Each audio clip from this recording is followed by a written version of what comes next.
하나님께서 이스라엘 광야에 40년의 세월을 앞 시간에 회고하게 하셨습니다. 그리고 하나님께서 가나안 땅에 들어가서 이스라엘 백성들이 반드시 해야 될 사명에 대해서 어떤 전략을 가르친 것이 아니라 너희가 반드시 해야 될 그 명분, 본질, 꼭 해야 될 사명, 그것에 대해서 가르쳐 주셨습니다. 이제는 오늘 본문으로 들어와서 하나님께서는 앞으로 이스라엘이 차지하게 될 약속의 땅의 경계가 어디서부터 어디까지인지를 정확하게 알려주십니다. 우리가 알고 있다시피 가나안 땅에 대한 하나님의 약속은 먼저 아브라함에게 주신 약속이었습니다. 그리고 그 약속이 이삭에게로 이어졌고 그 약속이 야곱에게로 이어졌습니다. 그래서 언약의 하나님을 이야기할 때는 언제나 아브라함의 하나님, 이삭의 하나님, 야곱의 하나님 이렇게 이야기를 하는 겁니다. 그래서 아브라함, 이삭, 야곱에게까지 이 언약이 이어지다가 모세 때에 그 언약을 하나님이 재확인시키시고 이제 재확인시키신 후에 이제 본격적으로 그 약속의 땅에 지금 들어가기 위한 초입에 지금 있는 것입니다.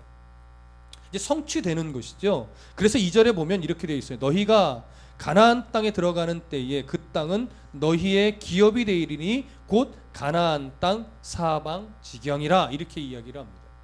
이 얘기를 다른 시각으로 이해하면, 그러니까 먼저 시각으로 하나님께서 그 땅을 이스라엘 백성이 주시기로 했구나, 이게 1차적인 이해라면, 다른 시각으로 이 부분을 보면 지금 가나안 땅은 가나안 땅에 사는 원주민들, 지금 원주민들이 주인 행세를 하고 있지만 그들은 그 땅의 주인이라는 거예요? 아니라는 거예요? 아니라는 거예요. 본래 주인은 누구요? 하나님이시란 얘기고, 본래 주인인 하나님이 지금 가나안 땅에 사는 자들에게 그 가나안 땅을 차지하고 살 자격을 박탈하시는 거고, 이제 이스라엘 백성들에게 그 땅을 주시겠다 한 약속대로 지금 주시려고 하는 초입에 놓여 있는 겁니다. 그러니까 이 이야기를 우리가 잘 이해해 보면, 하나님께서는 아브라함 때부터 이 가나안 땅을 이스라엘 백성들에게 주고자 했던 마음이 어느 한순간도 잊혀지거나 식어지거나 변하지 않았다라고 하는 그런 의미로 우리가 이해할 수 있는 것이죠. 그리고 잊으시지 않으신 이후에 그 약속을 이제 하나님께서 이스라엘에게 주시는, 성취하기에 이르는 때가 온 것입니다. 그래서 오늘 본문 1절부터 12절이 바로 그 가나안 땅의 경계가 어디서부터 어디까지인지를 지금 기록해서 보여주는 내용이 우리가 읽은 본문의 내용이에요. 1절부터 5절은 남쪽의 경계선을 이야기합니다. 에돔과 경계선을 이루고 있는 신광야까지가 바로 남쪽의 경계다. 그리고 6절은 서쪽의 경계선으로서 대해가 경계다. 대해는 바로 지중해를 이루는 해안선이죠. 거기가 이제 서쪽 경계선이 되는 것이고, 7절부터 9절은 북쪽 경계선이에요. 그래서 지중해를 따라 북쪽으로 쫙 올라가서 호르산까지 되어 있는데, 사실 지금 호르산은 정확하게 어디인지 알 수 없습니다. 실제로 호르산이라고 이해되는 쪽은 더 남쪽이에요. 그러다 보니까 나름대로 성경에 근거한 북쪽에 위치해서 북쪽 어딘가에서 이렇게 남쪽을 내려다볼 수 있는 어디 높은 지역일 것이다, 그냥 이렇게 이해하고만 있지 정확하게 호르산은 어딘지는 알 수 없습니다. 그러나 북쪽 경계를 오늘 성경은 이야기하고 있고, 10절부터 12절은 동쪽 경계선을 이야기를 하는데, 하살 에넨에서부터 사해까지 이르는 요단강, 동쪽의 요단강을 경계해서 쭉 지도가 내려오게 되거든요. 그 경계까지를 지금 동쪽 경계선으로 이렇게 묘사를 하고 있는데, 지명을 다 아실 필요는 없습니다. 북쪽은 어디까지며 서쪽은 어디까지고 동쪽은 어디까지고 남쪽은 어디까지, 우리가 지금 이해하실 필요는 없는데, 이 북쪽, 남쪽, 서쪽, 동쪽에 대한 경계를 우리가 종합해 보면, 하나님께서 이스라엘에게 주시려고 약속한 그 땅은 남북으로는 대략 256km에 이르고 동서로는 약 80km가 되는 그 지경이 돼요. 그 경계가 바로 하나님이 이스라엘에게 약속으로 주신 땅입니다. 근데 이 땅을 잘 보면 어디가 빠져 있냐면, 우리가 민수기 32장에서 르우벤, 갓, 그리고 므낫세 반 지파가 가나안 땅에 들어오기 전에 요단강 동편에서 이 땅이 양들을 치게 가축을 치게 너무 좋으니 우리는 그 가나안 땅 안에서 기업을 안 받아도 좋으니 여기를 기업으로 주세요라고 욕심으로 얻어낸 땅. 그래서 하나님의 허락을 받아서 그냥 주긴 줬어요. 그래, 그 땅을 우리가 어쨌든 싸워서 정복을 했으니 그 땅을 갖긴 가져라라고 허락을 했어요. 허락을 했는데 오늘 본문에 하나님께서 이스라엘, 여기가 너희들의 영토다라고 정해준 경계 안에는 들어와 있어요? 들어와 있지 않아요? 들어와 있지 않아요. 이게 굉장히 중요한 겁니다. 왜냐하면 그 땅은 비록 너희들이 너무 좋아 보여서 차지하기는 했으나 약속의 땅은 아니다라고. 여러분, 하나님이 주신 것과 주시지 않은 것에 대한 경계가 분명해야 돼요. 근데 그 두 지파 반은 하나님 주시지 않은 땅인데 너무 그 땅이 좋아요. 진짜 좋은 땅이죠. 그러나 아무리 좋은 땅이어도 하나님 주시지 않은 거면 자기들 땅이 아닌 거예요. 근데 지금 차지해 있죠. 그런데 하나님은 이스라엘 땅의 경계를 이야기하면서 그 땅을 포함하지 않는다. 이 의미가 너무 중요합니다. 믿음의 삶, 성도의 삶은요, 신앙은 이렇게 또 표현할 수 있어요. 이런 내용을 근거로 해서 신앙이란 것, 하나님이 주신 것과 주시지 않은 것을 구별하여 하나님이 주신 것을 가지고 살아가는 것, 이것이 신앙이라고도 묘사할 수 있는 거예요. 하나님이 주시지 않은 것이 아무리 좋아 보여도 그것을 거절하고 살아가는 게 신앙이에요. 근데 우리는 어떻게 해요? 르우벤이나 갓지파나 므낫세의 반쪽짜리 그 지파들처럼 하나님이 주시지 않은 것도 좋아 보이면 얻고 싶은 거죠. 때를 써서라도 그것을 취하고 싶은 거죠. 여러분 잘 들으십시오. 사람이 노력하면요, 사람이 열심히 하면요, 하나님이 주시지 않은 것을 얻을 수 있습니다. 하나님이 기뻐하시지 않는 것도 사람이 노력하고 애쓰면 취할 수 있어요. 그런데 그런 것을 취하면 탈이 납니다. 근데 이 탈이 난다는 건 꼭 나쁜 일이 일어난다는 거 아니에요. 나쁜 일이 때로는 일어나기도 하는데요, 이 탈은요 더 잘 되는 모습으로 드러나기도 해요. 하나님이 주시지 않은 걸 자기 노력으로 얻고 취하고 구해서 갖게 됐는데 그것이 점점 더 많아지면 삶이 더 윤택하고 기쁠 것 같지만요, 하나님과는 멀어져요. 그래서 하나님이 원하시지 않는 것을 많이 취하는 것은 결코 그 사람에게 복이 되지 않습니다. 그래서 종종 말씀드리죠. 혹여나 우연히 로또가 생겼는데 1등에 당첨되걸랑 저주받은 것으로 아시는 거예요. 의도를 아시겠죠? 네. 물론 정말 만에 하나 하나님이 무슨 특별한 계획이 있으셔서 정말 로또의 1등을 주실 수도 있겠죠. 그럴 능력이 있으시니까. 그런데 보편적으로 하나님은 성도에게 그런 복은 주시지 않습니다. 여러분, 복권 사지 마십시오. 성도가 옳지 않습니다. 바르지 않습니다. 사지 마십시오. 그리고 혹여나 맞으면 저주받았다 생각하시고 빨리 어떻게 해요? 선한 일에 다 써버리세요. 교회에 반 헌금한다고요? 여러분 1등 당첨돼 보세요. 교회에 반 헌금하실 수 있나? 그거 그렇게 되지 않습니다, 여러분. 그래서 사지 마시고 우연히 당첨이 되면 어떻게 하라고요? 빨리 좋은 일에 다 쓰세요. 자기 배를 위해 쓰지도 마시고 교회를 위해서도 쓰지 마세요. 별로 저 원하지 않습니다. 뭐 교회 건축을 위해서 뭐 1억 원 당첨되면 5천만 원 주신다고요? 주셔봤자 저는 선교지에 보내버릴 거예요. 교회는요, 여러분들이 땀 흘려 버신 물질에서 감사함으로 구별하여 교회에 하나님 앞에 드린 것으로만도 교회는 충분해요. 로또 교회를 위해서 사지도 마시고 여러분 배를 위해서도 사지 마시고, 하나님이 주신 것과 주시지 않은 것에 대한 분명한 기준을 갖고 성도는 살아가셔야 돼요. 주시지 않은 것 받아놓고 하나님의 은혜로 받았다고 막 설레발치는 사람들이 있는데요, 그거 은혜 아닙니다. 정확하게 아셔야 돼요. 그거 은혜 아닙니다. 하나님이 주신 것이 무엇인가, 하나님이 내게 원하신 것이 어디까지인가를 잘 분별할 수 있는 은혜가 필요합니다. 지금 이스라엘 백성들에게 이 경계를 알려주신 것은 뭐냐면, 너희들에게 주신 이 땅으로 너희들은 만족할 수 있어야 된다는 거예요. 뭐 부족하다, 뭐가 어쩌다, 뭐가 저쩌다 불평할 이유 없다 이거예요.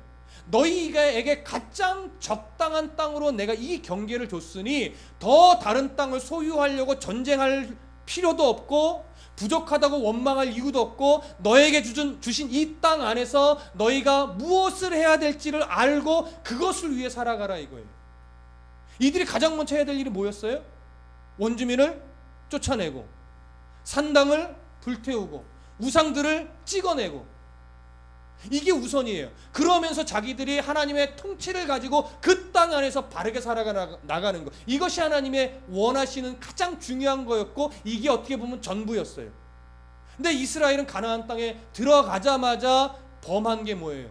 원주민들을 정확하게 몰아내지 못했어요. 일석이조라고 하는 어떤 인간의 합리적인 생각을 가지고 그들과 언약을 맺고 종으로 삼으려고 했던 그런 어리석음이 있었다.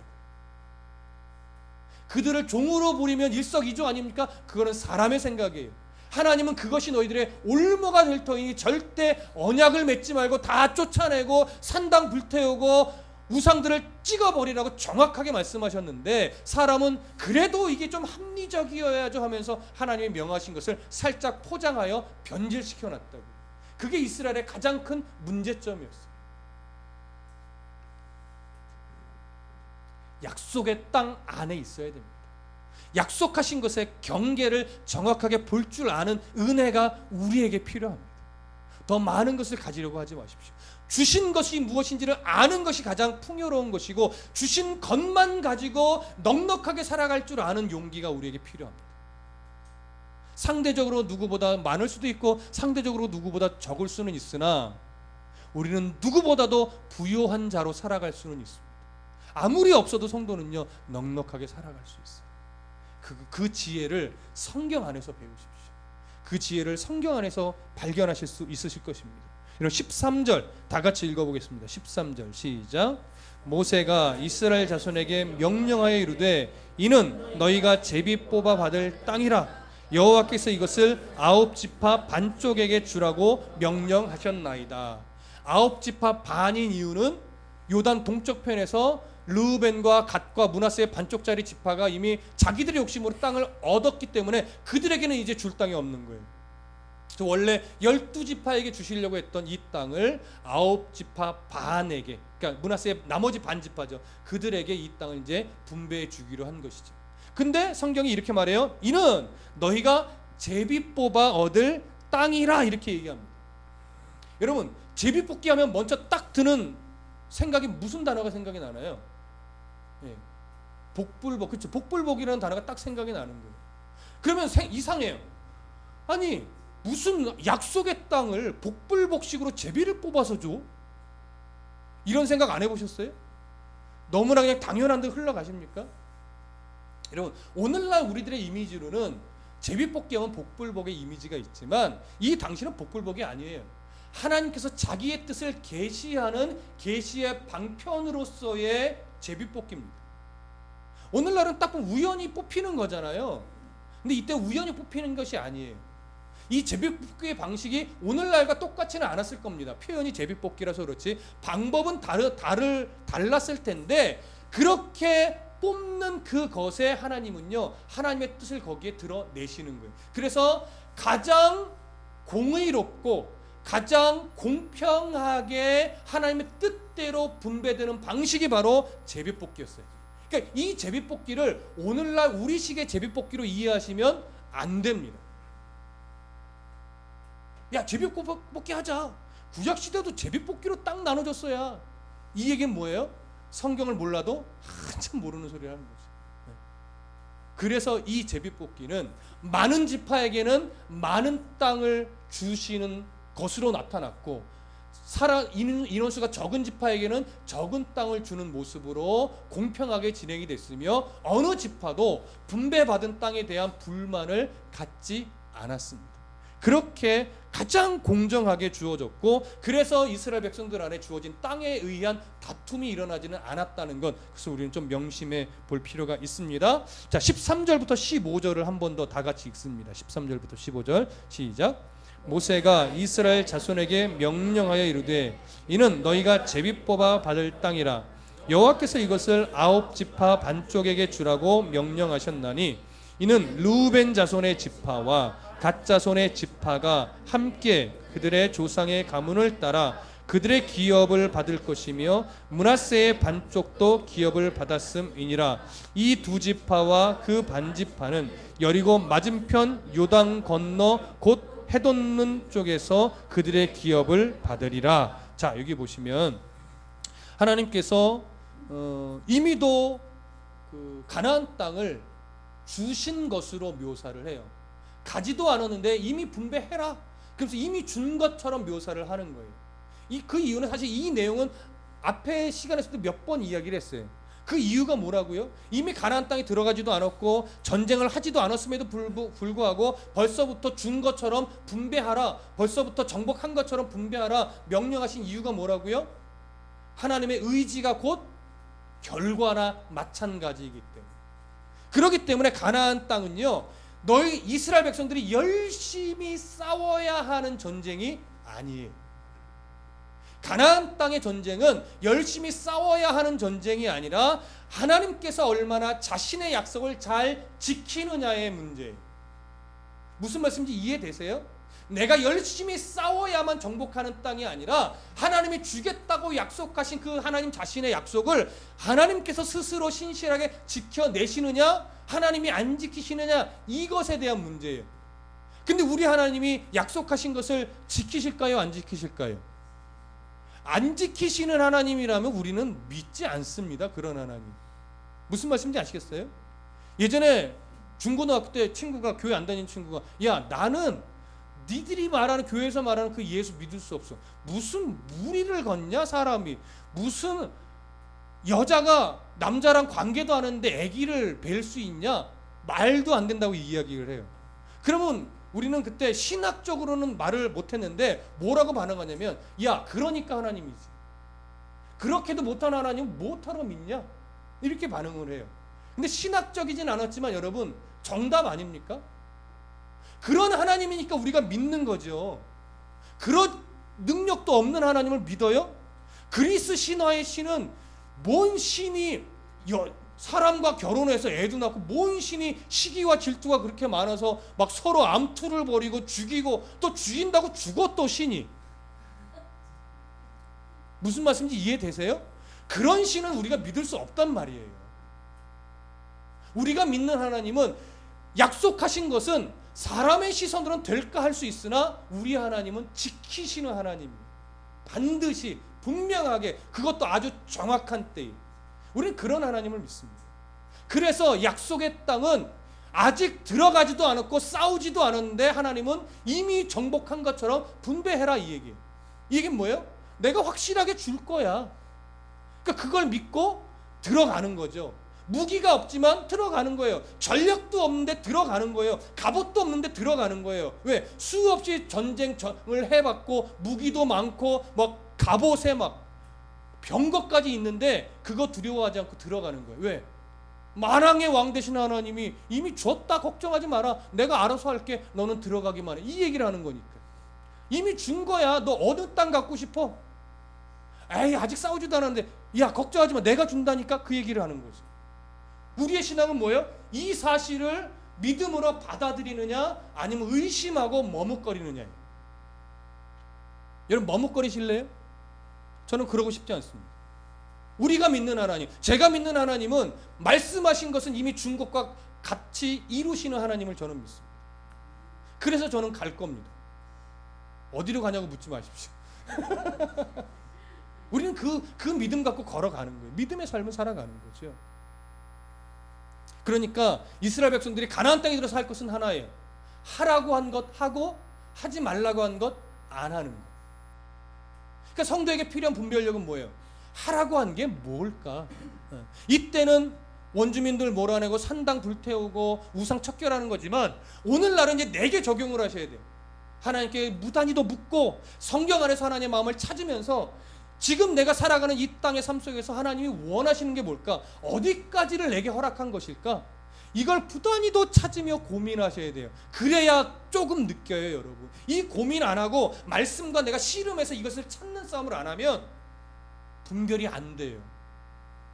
그냥 하나님이 다 좋은 게 좋은 거 아니겠어? 이렇게 생각을 해요. 여러분 잘 들으십시오.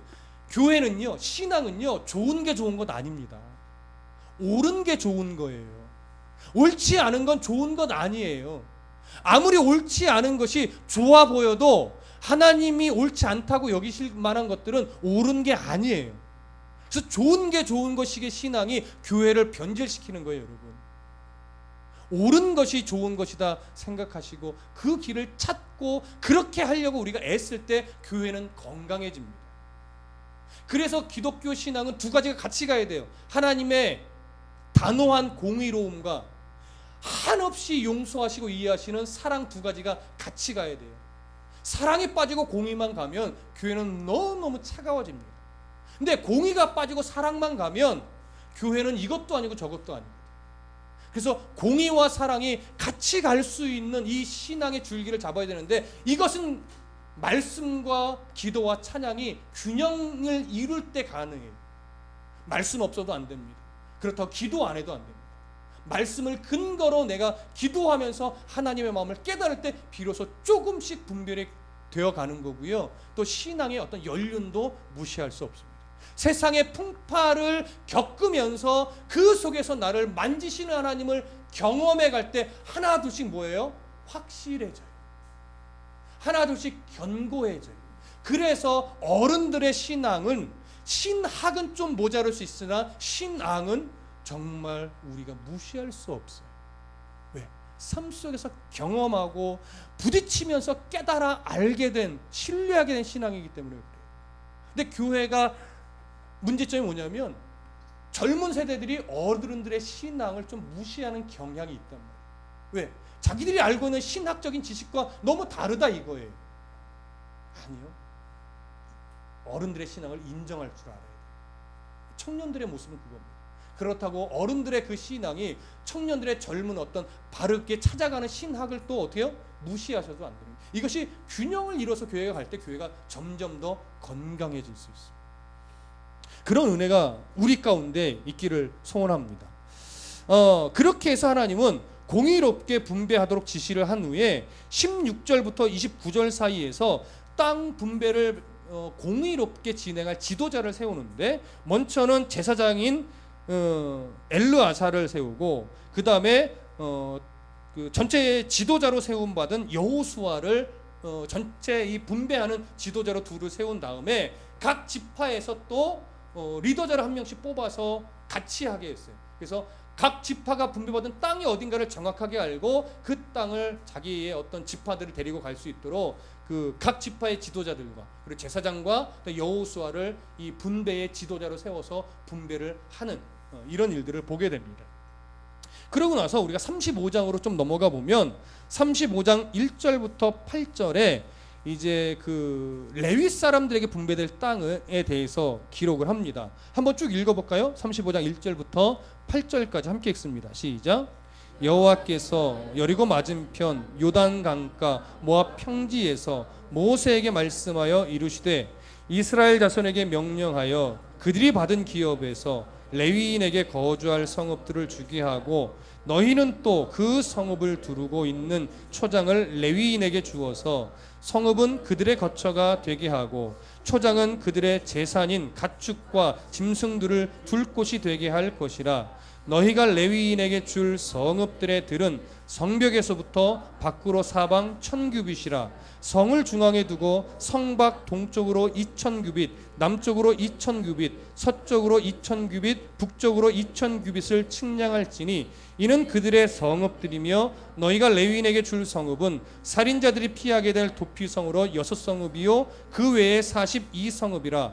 너희가 레위인에게 모두 48성읍을 주고 그 초장도 함께 주되, 너희가 이스라엘 자손의 소유에서 레위인에게 너희가 성읍을 줄 때에 많이 받은 자에게는 많이 떼어주고 적게 받은 자에게는 적게 떼어줄 것이라. 각기 받은 기업을 따라 그 성읍들을 레위인에게 줄지니라. 자, 레위인은 기업을 분배받지 않았습니다.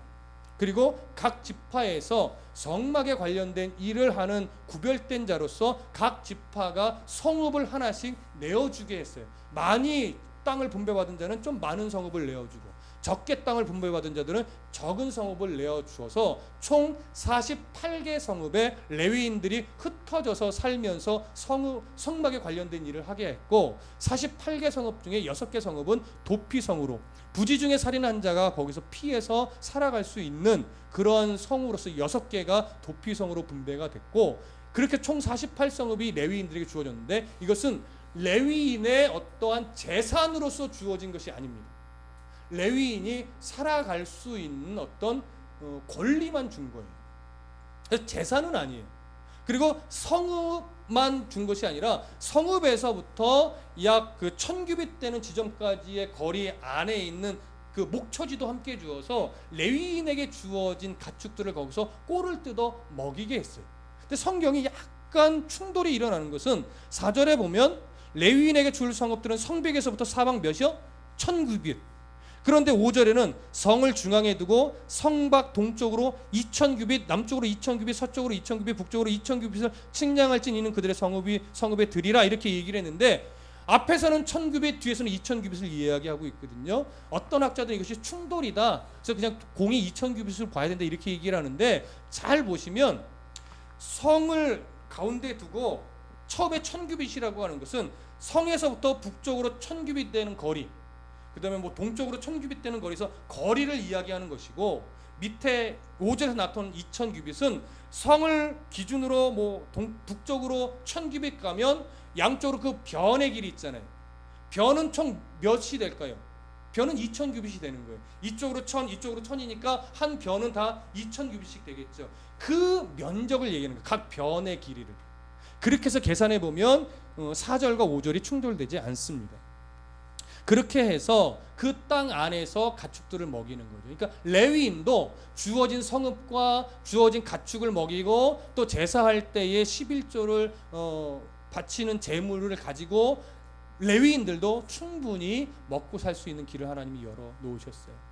여기까지 기록을 통해서 볼 때 하나님은요, 모든 지파, 모든 제사장들까지도 세밀하게 그 살 터전과 길들을 다 만들어 놓으셨어요. 그것을 믿고 하나님 주신 분복을 알고 살아가면 되는 거예요. 근데 가장 욕심 많은 게 누구냐면 사실은 목회자의 욕심이에요. 이 지역을 알면 되는데 여길 자꾸 벗어나려고 해요, 목회자들이.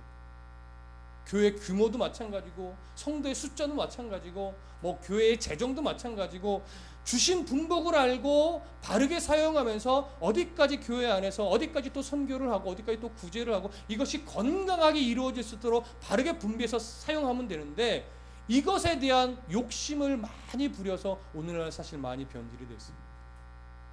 이것이 해소되려면 목회자부터 성도에 이르기까지 자기에게 주신 것이 어디까지며 내게 주신 것을 어떻게 사용해야 될 것이며, 이런 것에 대한 바른 분별과 또 순종함을 가지고 함께 갈 수 있다면 정말 교회는, 목회자와 성도는 건강한 교회를 이루어낼 수 있을 것입니다. 하나님은 이렇게 우리의 인생을 책임지시는 분이십니다. 우리의 인생의 안정적이라는 것은 무엇을 소유했느냐의 문제가 아니라 하나님이 주신 것이 어디까지이냐를 잘 분별할 줄 아는 것에서부터 나오는 것이라는 걸 잊지 마시고, 하나님께서 주시지 않은 것 아무리 많이 가지고 있어봤자 나에게 가시가 될 뿐이다, 이 사실을 분명하게 아시고, 아무리 부족해 보여도 그리스도 안에서 풍족한 삶을 누릴 수 있는 그런 성도가 되시길, 어디서든지 정직과 성실로 하나님의 자녀답게 삶을 잘 세워갈 수 있는 은혜가 있기를 소원합니다. 기도하겠습니다.